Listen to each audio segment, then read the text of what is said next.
श्रीमत्परम गंभीर स्याद्वाद मोगलांछनम् जियात्रैलोक्यनाथस्य शासनं जिन शासनम्। वर्तमान शासन नायक तीर्थंकर वर्धमान महावीर भगवान की जय। परम श्रद्धेय गिरनार गौरव गुरुदेव आचार्य भगवान निर्मल सागर जी मुनि महाराज की जय। सज्जनों, जीवन में अवसर बार बार नहीं आते। क्षण जो बीत गए वो फिर दोबारा लौट करके नहीं आते। उससे अच्छे और उससे बुरे तो आ सकते हैं, लेकिन जो क्षण, जो अवसर, जो चांस एक बार निकल जाए हाथ में से, दोबारा वो नहीं आ सकता है। और ये बात जिसके समझ में आ जाए वो एक क्षण भी अपना प्रमाद में व्यतीत नहीं कर सकता है। क्योंकि वैसा भी आचार्य उमा स्वामी देव ने प्रमाद योग को हिंसा का कारण बताया है। उन्होंने कहा कि प्रमाद में, आप प्रमाद में हैं और उस समय अगर किसी जीव की हिंसा न भी हुई हो, कोई जीव आपके हाथों से, पैरों से, आपकी क्रियाओं से अगर वो मरण को प्राप्त न भी हुआ हो, तो भी आपका प्रमाद योग आपको हिंसा का दोष देता है। ऐसा उन्होंने तत्वार सूत्र जैसे महान ग्रंथ में एक सूत्र दिया है, प्रमत्त योगात् प्राण व्यापरोपणम हिंसा। तो हम बात करें कि अगर हम अवसर को प्रमाद में खो रहे हैं, अवसर का मूल्यांकन नहीं कर पा रहे हैं, उसको हम व्यर्थ अगर जाने दे रहे हैं अवसर को, तो यह ध्यान रखना उस समय भी हम हिंसा में हैं, क्योंकि हम प्रमाद में हैं। प्रमाद में होना हिंसा में होने बराबर है। इसलिए अवसर को अपने हाथ से मत जाने दो। एक बार अवसर किसी कारणवश भी निकल गया तो फिर ऐसा ना हो कि तमाम उम्र पछताना पड़े कि मैंने, कहा भी है ना, काल करे सो आज कर, आज करे सो अब। जो आप काम ये सोच रहे कि कल कर लूंगा, क्या वो तो बहुत कुछ है, नहीं। जो कल करना था वो आज करो, और जो आज करना है उसे अभी करो। ये वीर लड़ाकों की भाषा होती है। और जो आलसी प्रमादी होते हैं उनकी भाषा ये होती है कि अरे कोई बात नहीं है, अभी नहीं कर रहे तो कोई बात नहीं, आज कर लूंगा। अरे आज नहीं कर रहा, कल कर लूंगा, कल नहीं कर रहा, परसों कर लूंगा। ऐसे एक प्रमादी के बारे में बताते हैं कि वो गाड़ी चलाने के लिए बैठ गया और गाड़ी चलाते चलाते उसका पैर जो है एक्सीलेटर पर पड़ गया और वो गाड़ी की स्पीड इतनी बढ़ गई, इतनी बढ़ गई। अब वो प्रमादी था, उसे पड़ोस में बैठने वाला कह रहा है कि भाई ये स्पीड को कम कर, तो वो कह रहा हाँ हाँ कर लूंगा, कर लूंगा, कर लूंगा, कर लूंगा। प्रमादी था और वो स्पीड कम न हुई प्रमाद के कारण, अंततः जो नतीजा है वो आपको पता है। तो इसीलिए जो ये बात है कि मैं बाद में कर लूंगा, कल में कर लूंगा, ये शब्द जागृत लोगों के जीवन में नहीं आता है।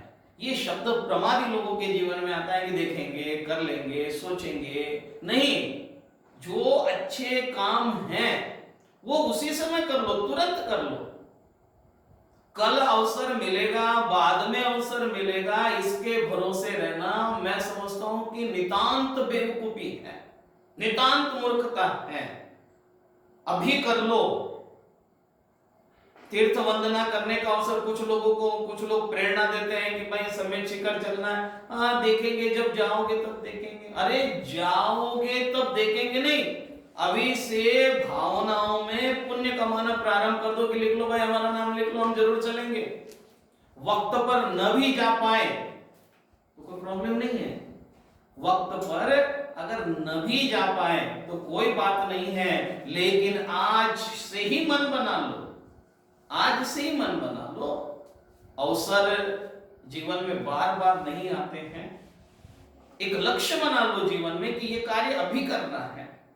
जिस व्यक्ति के जीवन में लक्ष्य बन जाता है तो वो कार्य को पूर्ण करके ही रहता है। और जब लक्ष्य नहीं बनता है, प्रमाद में देख लेंगे कर लेंगे, वो जो शब्द हैं उन शब्दों से जीवन बेकार होता चला जाता है। क्योंकि एक बात ध्यान रखना, जीवन में आपको जो भी मिल रहा है उसको अवसर के रूप में लीजिएगा, अवसर के रूप में लीजिएगा, चांस के रूप में लीजिएगा उसको। एक आपको मौका मिला हुआ है उस रूप में लीजिएगा।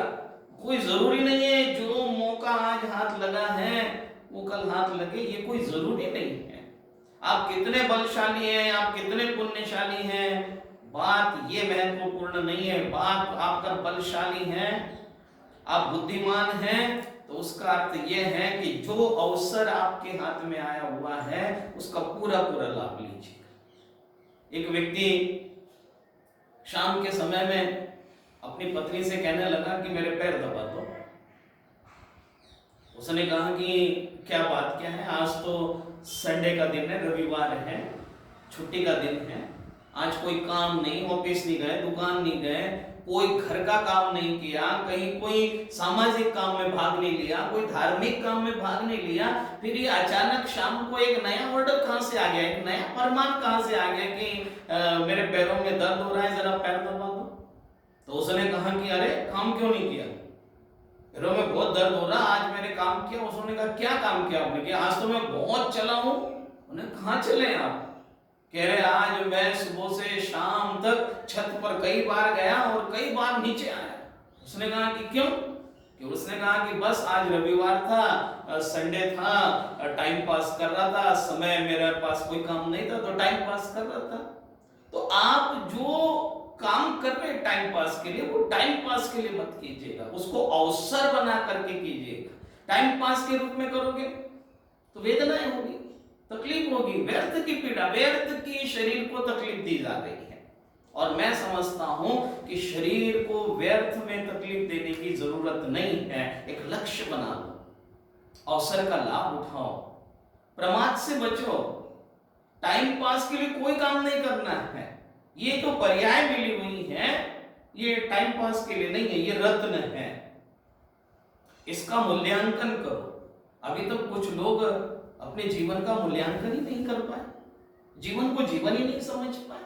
उन्हें लगता ही नहीं है कि ये जीवन बड़ी बड़ी मुश्किलों से मिला है, बड़ी दुर्लभता से मिला है। वो समझते कि बहुत आसानी से मिला हुआ है। और जब व्यक्ति पदार्थ का मूल्यांकन करने लगेगा, पदार्थ की कीमत को समझेगा, तो फिर उस पदार्थ को व्यर्थ नहीं जाने देगा। उसी तरह से ये पर्याय, ये जीवन पर्याय, ये जीवन जो ये जीवन मिला हुआ है मनुष्यता में, मानव पर्याय में, मनुष्य गति में जो जीवन मिला है, इसका अगर मूल्यांकन हो गया कि ये कितना कीमती है, कितना बहुमूल्य है, ये कितना उपयोगी है, ये ऐसे ही खोने के लिए नहीं मिला हुआ है।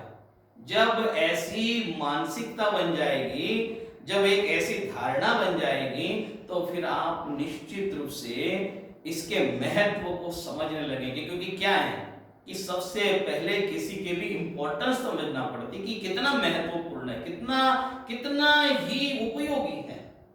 जब ये समझ में आने लगेगा तो फिर हम उसको संभालने की कोशिश करते हैं।